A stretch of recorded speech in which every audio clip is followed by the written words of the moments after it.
Hari ini di dalam program Life Unlimited, kita akan lanjut dalam series ini bahwa kita akan temukan pelajaran hidup dari seseorang yang luar biasa. Siapakah itu?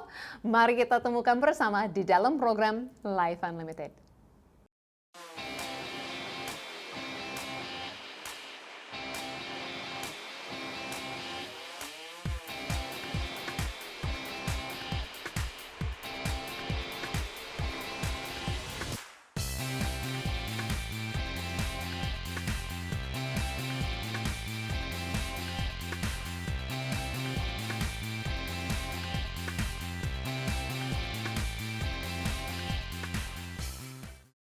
Selamat berjumpa kembali dalam program Life Unlimited bersama dengan saya, Susan Hoover. Orang Kanada yang sudah lama sekali di Indonesia, sudah sejak tahun 2003. Jadi sudah cukup lama ya, sampai sudah bisa bahasa Indonesia dan merasa bahwa Indonesia adalah memang bangsaku. Tidak ubahkan mata biru atau kulit putih, tapi saya tetap menjadi seperti orang Indonesia itu sendiri. Nah, kita di dalam program Life Unlimited ini, itu Life Unlimited, artinya hidup tanpa batas. Artinya kita mau belajar untuk benar-benar ikut Tuhan yang berkuasa, yang ajaib, dan memiliki hidup yang berbeda daripada orang lain. Tidak memiliki hidup yang biasa-biasa. Tidak diikat oleh hal-hal yang tidak baik untuk kehidupan kita. Tapi kita memasuk dalam semua janji Tuhan, alami kuasanya, dan benar-benar menjadi orang yang berdampak bagi dunia ini. Karena itu kita sudah masuk dalam series ini, bahwa kita ambil pelajaran hidup. Kita lihat kepada orang-orang yang besar, yang ajaib di dalam firman Tuhan, dan lihat apa yang bisa membuat mereka begitu berani, atau apa yang membuat mereka begitu percaya kepada Tuhan. Apa yang membuat mereka menjadi orang yang unlimited, menjadi orang yang tidak terbatas, ya, menjadi orang yang benar-benar berdampak bagi dunia ini. Dan hari ini kita akan belajar satu lagi. Tapi sebelumnya, saya akan punya kebiasaan dalam program Life Unlimited ini untuk membaca kesaksian. Kenapa? Karena kalau saya hanya ambil kesaksian-kesaksian pelajaran hidup daripada orang yang hidup ribuan tahun yang lalu, mungkin kita pikir bahwa itu tidak terjadi, menjadi kenyataan di dalam hidup kita. No. Saya mau kita pelajari bahwa hari ini, setiap hari pun, Tuhan tetap melakukan mukjizat dalam kehidupan kita. Maka saya ini ambil satu kesaksian hari ini. Dari siapa? Ada seorang ibu dari Kalimantan Utara. Oke, terima kasih ya Bu untuk kesaksiannya. Ini luar biasa. Dia berkata bahwa kemarin dia meminta doa atas melunasi hutangnya. Nah, selanjutnya 8 hari kemudian dia memberi kesaksian kalau ibu ini sudah bisa lunasi hutangnya. Ibu ini sangat bersyukur dan katanya bahwa Tuhan itu sangat baik. Saya setuju ya dengan ibu pemirsa ini dari Life Unlimited. Tuhan sangat baik. Dan apa yang dia lakukan ribuan tahun yang lalu kepada orang yang ikuti dia, dia sanggup lakukan juga kepada kita semua hari ini. Dia sanggup lakukan yang mustahil. Kita merayakan bersama dengan ibu ini, hutangnya selesai. Kita merayakan dengan setiap orang pemirsa yang alami sakitnya disembuhkan. Kita merayakan dengan setiap orang pemirsa yang percaya kepada Yesus dan terima keselamatan. Hal-hal yang luar biasa terjadi saat kita percaya kepada Tuhan. Nah, hari ini saya sudah janji tadi kita akan belajar tentang seseorang yang lain dalam firman Tuhan. Siapa? Namanya adalah Gideon. Nah, apa yang kita mau belajar dari Gideon? Kita mau temukan bahwa Gideon itu, saat Tuhan temukan dia bukan orang yang hebat. Dia bukan orang yang luar biasa. Dia bahkan kelihatan orang yang sangat biasa. Mungkin banyakkan kita merasa seperti itu hari ini. Saya hanya orang yang biasa-biasa saja. Tapi ternyata kalau Tuhan berjumpa dengan kita, kita bisa berubah. Nah, kalau saya berkata Tuhan berjumpa dengan kita, tidak selalu harus seperti malaikat yang datang.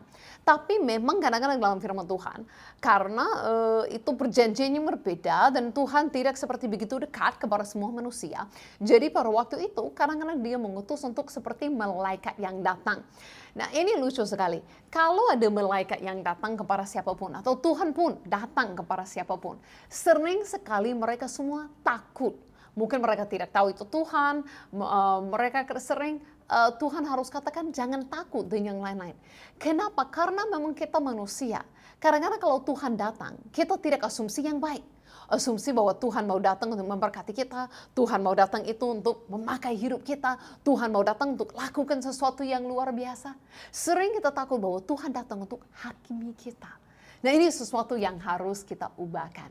Jadi sebelum kita belajar untuk apa yang Gideon lakukan, saya merasa kita harus pikir, kalaupun kita jumpa dengan Tuhan, tidak boleh takut lagi.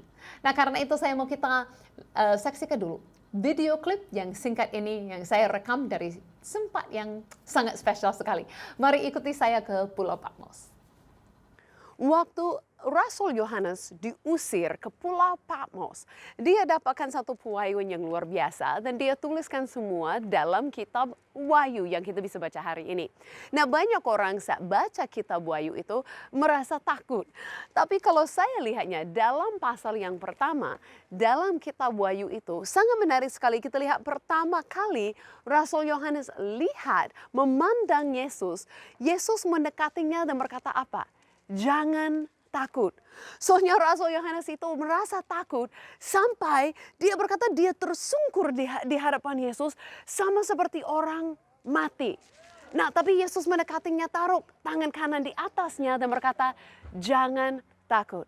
Nah, mungkin bisa perhatikan di belakang saya saat ini adalah tempat di mana mereka percaya Rasul Yohanes menerima pewahyuan ini. Inilah dulunya sebuah gua di belakang saya. Dan mereka pikir adalah di tempat ini di mana Rasul Yohanes terima pewahyuan. Tapi kata-kata yang keluar daripada Yesus untuk pertama kali kepada Rasul Yohanes adalah jangan takut. Nah, menarik sekali kalau kita lihat semua orang yang didekatin oleh malaikat atau ada penglihatan Tuhan di dalam firman Tuhan, Tuhan selalu mulai dengan hal ini, jangan takut. Kenapa? Karena kita mungkin sebagai manusia, pertama kali kita memandang Tuhan, merasa dekat kepada Tuhan, mungkin kita tahu kita orangnya yang tidak layak dan merasa takut di hadapannya. Tapi saya mau kita lihat hari ini, saat Yesus pun mendekati Yohanes, dia berkata apa? Jangan takut. Dan dia mau ceritakan banyak hal bagi dia. Dan mau dia menulis satu buku, satu kitab yang sangat indah sekali bagi gereja-gereja pada waktu itu dan juga bagi kita semua. Marilah kita belajar satu hal. Saat Tuhan mendekati kita, dia tidak mau kita takut jauh daripadanya. Tapi dia mendekati kita karena dia mau dekat kepada kita, berbicara kepada kita. Jadi jangan takut-takut. Tapi marilah kita semua belajar bahwa dia datang untuk mendekati kita. Dia datang mau dekat kepada kita, mau berbicara kepada kita. Inilah Tuhan, bahkan Tuhan yang dituliskan dalam kitab Wahyu adalah Tuhan yang berkata, jangan takut.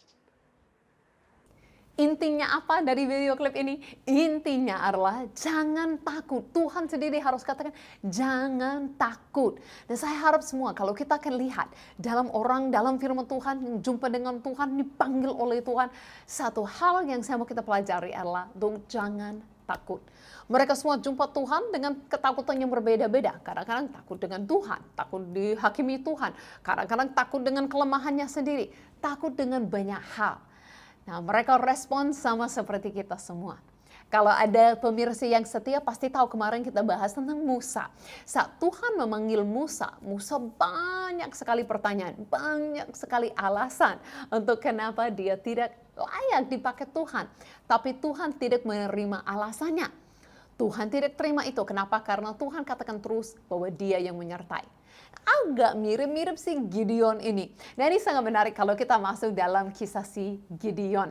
Gideon itu dalam Hakim-Hakim yang ke-6. Mulai dengan ayat yang ke-11. Kemudian datanglah malaikat Tuhan dan duduk di bawah pohon terbanting di Ofra itu kepunyaan Yoas. Nah, ini sedang Gideon, anaknya mengirik gandum di tempat maksudnya memerasan anggur agar tersembunyi bagi orang Midian. Artinya bahwa si Gideon ini kan lagi ada masalah dengan orang-orang lain. Nah, kalau mereka melihat bahwa dia mengirim gandumnya, kan itu kan biasanya digunakan di tempat yang tinggi biar ada anginnya yang lewati untuk mereka memisahkannya kan. Nah, kalau Gideon ini lakukan ini di tempat yang terbuka, yang tinggi, dia takutnya orang akan datang dan mencuri itu semuanya. Jadi dia mungkin pintar, mungkin juga takut. Jadi dia melakukannya bukan di tempat untuk gandum, no, dia lakukannya di tempatnya anggur. Nah, anggur itu beda biasanya di tempat yang di bawah Jadi dia lakukannya di tempat yang nggak terlalu cocok, tapi supaya nggak dicuri-curi ya, apa yang dia miliki. Seperti saya katakan, mungkin pintar, mungkin juga takut. Tapi dalam ketakutannya, dalam dia sembunyi-sembunyi, berkata apa? Malaikat Tuhan menampakkan diri kepadanya dan berfirman kepadanya, ayat 12 kan, demikian Tuhan menyertai engkau, ya pelawan yang gagah berani. Saya merasa saat malaikat mengatakan ini, Gideon pun bisa takut, bisa bingung. Siapa di sini pelawan yang gagah berani? Dia lagi takut, dia lagi sembunyikan diri bukan saja dari Tuhan tapi dari para manusia. Nah dia pun gak berani menghadap manusia, apalagi gak berani menghadap Tuhan. Nah pada waktu ini pun nanti kita akan belajari, Gideon ini bukan dari keluarga orang percaya kepada Tuhan. Kita akan lihat sebentar lagi bahwa bapaknya masih menyembah dewa-dewa yang lain. Nah ini pertama kali Gideon pun jumpa dengan Tuhan. Tuhan langsung berkata tentang potensi identitas Gideon yang belum kelihatan. Gideon pada saat itu terlihat dengan mata manusia orangnya takut, menyembunyikan diri, takut untuk barangnya dicuri. Tapi Tuhan melihat dia dengan Tuhan tahu panggilannya. Tuhan tahu sebagai sang penciptanya. Dia mengenal si Gideon ini dan berkata bahwa dia adalah pelawan yang gagah berani. Ini nggak masuk akal ya. Maksudnya bahwa matanya Tuhan beda sekali dengan matanya manusia. Dan pertama yang Tuhan katakan apa? Bahwa dia menyertai. Dia berkata apa? Ya pelawan yang gagah berani. Dia langsung mengatakan sesuatu yang gak kelihatan. Jadi menarik sekali kepada saya. Kadang-kadang kita melihat sesuatu, kadang-kadang kita melihat diri kita pun gak lihat diri kita hebat, gak lihat diri kita kuat. Kita lihat diri kita mungkin sangat rendah. Tapi kita harus ingat bahwa Tuhan tidak melihat diri kita seperti itu. Tuhan bisa melihat kita, melihat pas dia menciptakan kita untuk tujuan apa. Bisa lihat pas potensi yang kita miliki. Bisa lihat kita dengan panggilan. Bisa lihat dia dengan kuasa dia yang menyertai kita. Jadi kadang-kadang kita akan lihat diri kita di dalam kaca, di dalam cermin, di dalam orangnya cuma begini. Tapi bukan, Tuhan gak melihat kita seperti itu. Saya sangat suka di sini Tuhan gak menamakan Gideon sesuai dengan yang Gideon sedang lakukan. Sesuai dengan kondisi pada saat itu. Hai orang yang sangat takut, menyembunyikan diri. No, tapi Tuhan menamakan dia sesuai dengan identitas yang sebenarnya yang di dalam.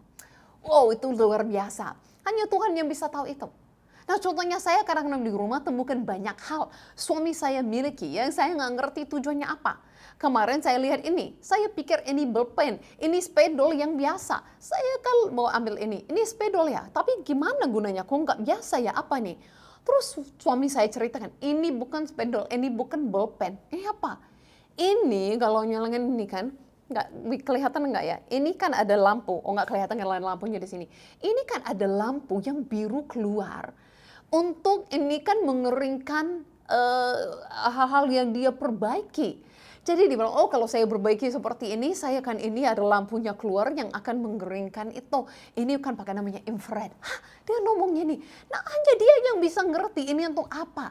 Kan saya lihatnya dengan matanya, ini kok spidolnya nggak jadi spidolnya, nggak bisa dipakai. Tapi dia bisa melihatnya dengan mata yang berbeda untuk satu fungsi, untuk suatu tujuan dia gunakan. Mungkin ada banyak istri seperti saya ya, temukan hal-hal yang gak mengerti itu untuk apa. Nah Tuhan seperti itu dengan kehidupan kita. Tuhan memandang kita, dia gak lihat cuman orang biasa, cuman segini. No, Tuhan memandang kita berkata, saya menciptakan dia untuk tujuan seperti ini. Saya menciptakan dia dengan kekuatan ini. Wow, Tuhan menamakan kita. Bukan sesuai dengan gerakan kita, dengan sikap kita, dengan kondisi kita saat ini. No, Tuhan menamakan kita dengan sesuai dengan dia benar-benar kenal siapa diri kita dan apa yang kita memiliki potensi untuk lakukan. Wow, luar biasa Tuhan. Jadi Gideon menerima firman ini dari Tuhan. Gak langsung terima-terima. Gideon pun agak marah kepada Tuhan. Kalau memang engkau yang manggil, kenapa saya menderita seperti ini? Sembunyikan diri dari para musuh. Ya kan? Dan Tuhan mengatakan ini kepada Gideon. Mari kita lihat dalam ayat 14. Lalu berpalinglah Tuhan kepadanya dan berfirman, pergilah dengan kekuatanmu ini dan selamatkan orang Israel dari orang Midian. Nah Tuhan pun katakan apa ini bahwa memang gak ada masalahmu saat ini. Engkau menghadap orang Midian, engkau takut daripada mereka. Tapi sebenarnya kamu kuat, kamu bisa melawan mereka. Jadi Gideon tanya, tetapi jawabnya, Tuhanku, dengan apakah aku akan kuselamatkan orang Israel? Ketahuilah, kaumku adalah paling kecil di antara suku Manase, dan aku pun seorang yang paling muda di antara kaum keluargaku. Kampungku ini atau sukuku ini pun gak yang besar. Nah, aku pun yang paling muda. Jadi Gideon masih belum melihat sesuai dengan seperti Tuhan lihat dia. Tuhan sudah katakan apa? Lawan yang gagah berani. Gideon masih lihat muda, kecil. Kan belum lihat sesuai dengan matanya Tuhan.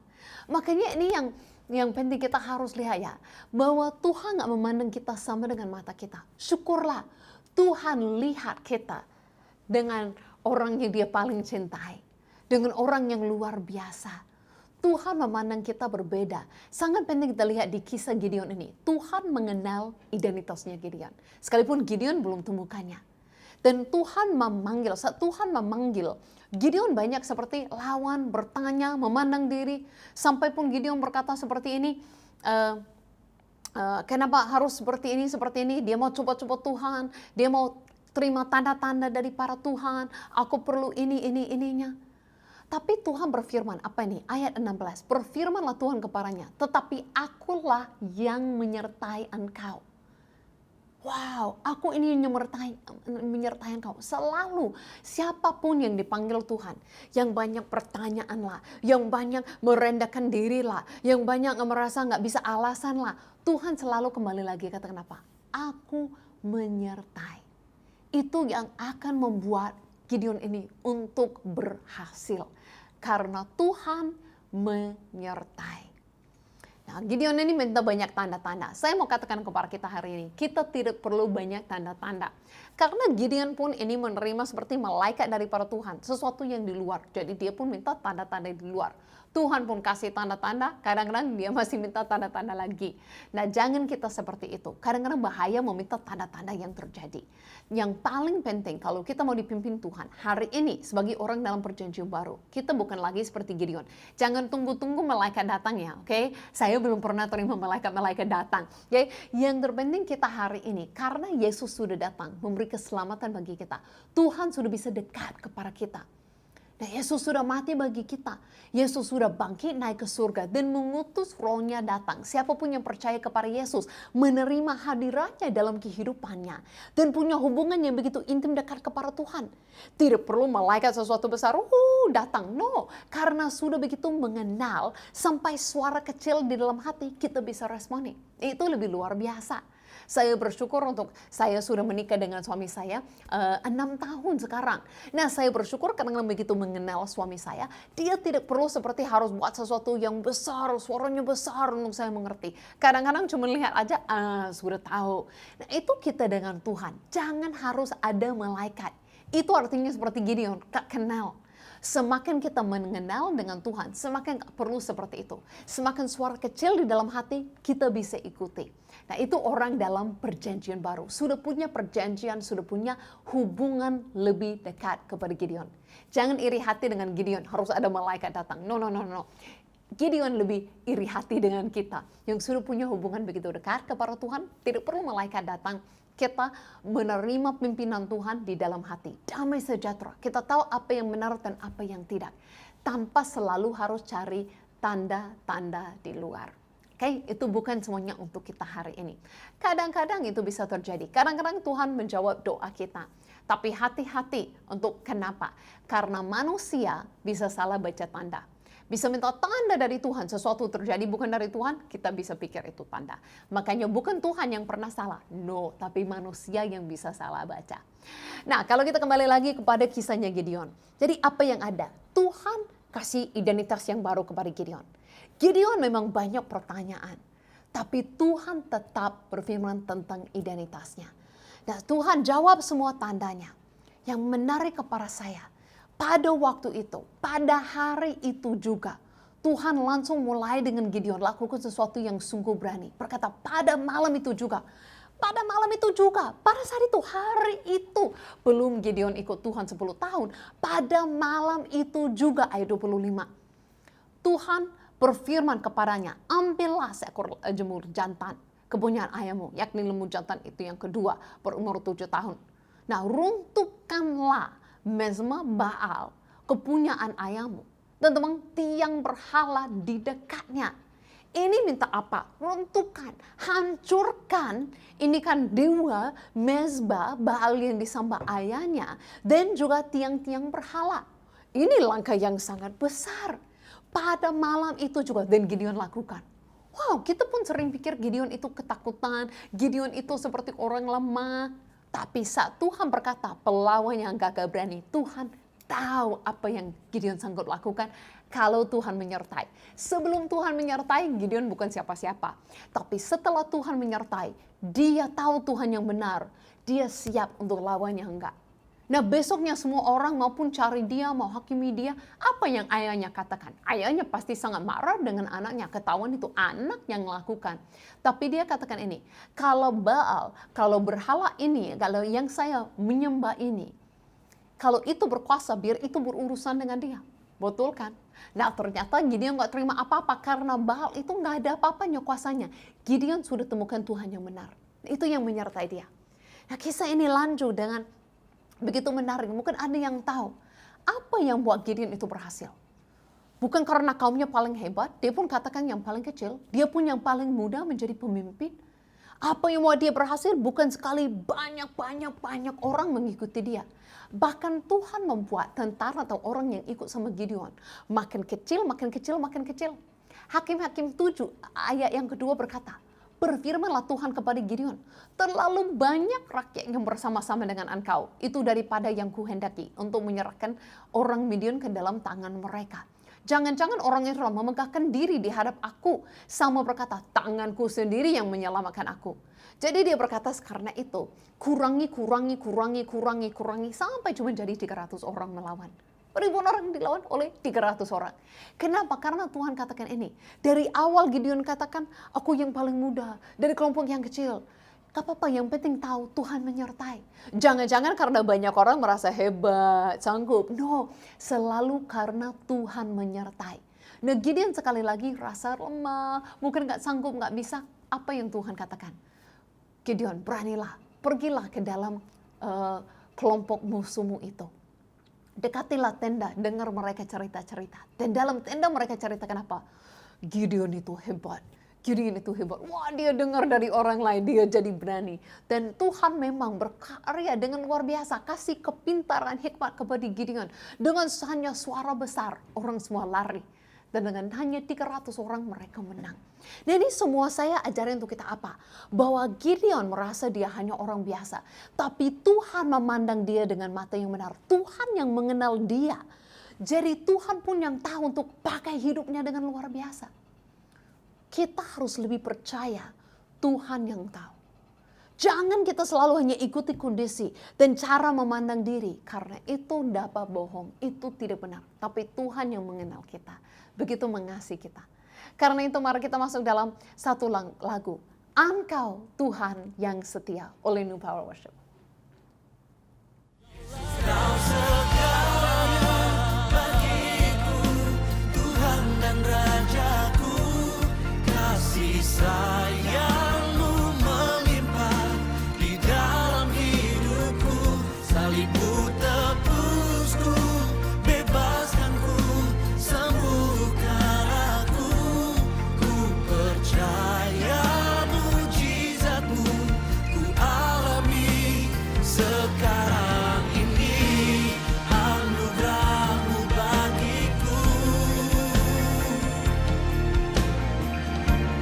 Tak sekalipun Kau tinggalkanku, besar kasih setia-Mu, ku percaya padamu. Oh, Yesus, Kau segalanya bagiku, Tuhan dan Rajaku, kasih kasih sayangmu melimpah di dalam hidupku. Salibmu tebusku, bebaskanku, sembuhkan aku. Ku percaya mujizatmu ku alami sekarang ini. Yesus segalanya, Tuhan dan Rajaku. Salibmu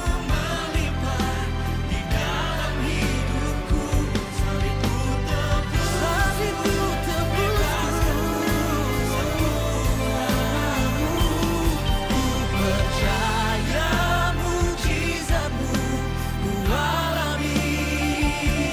Ku percaya mujizatmu ku alami sekarang ini.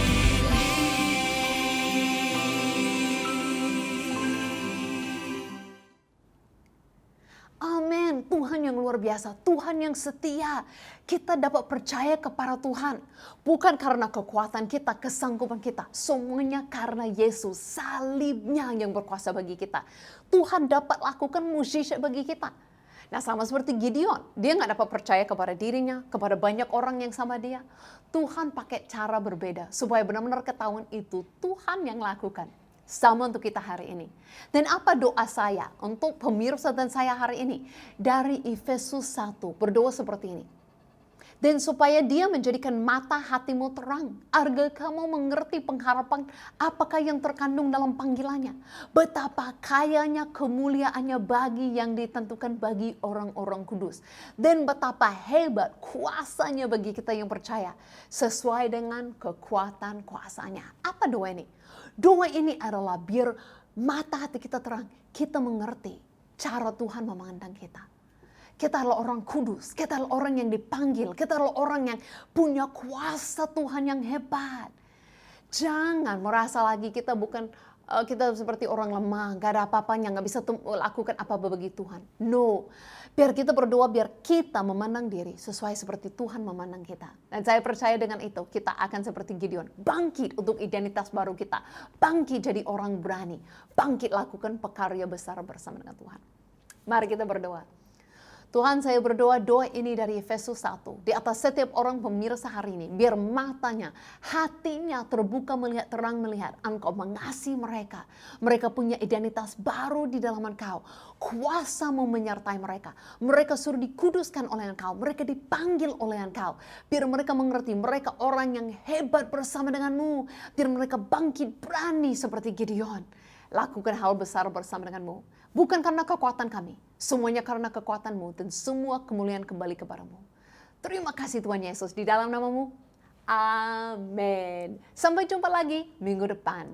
God bless you all.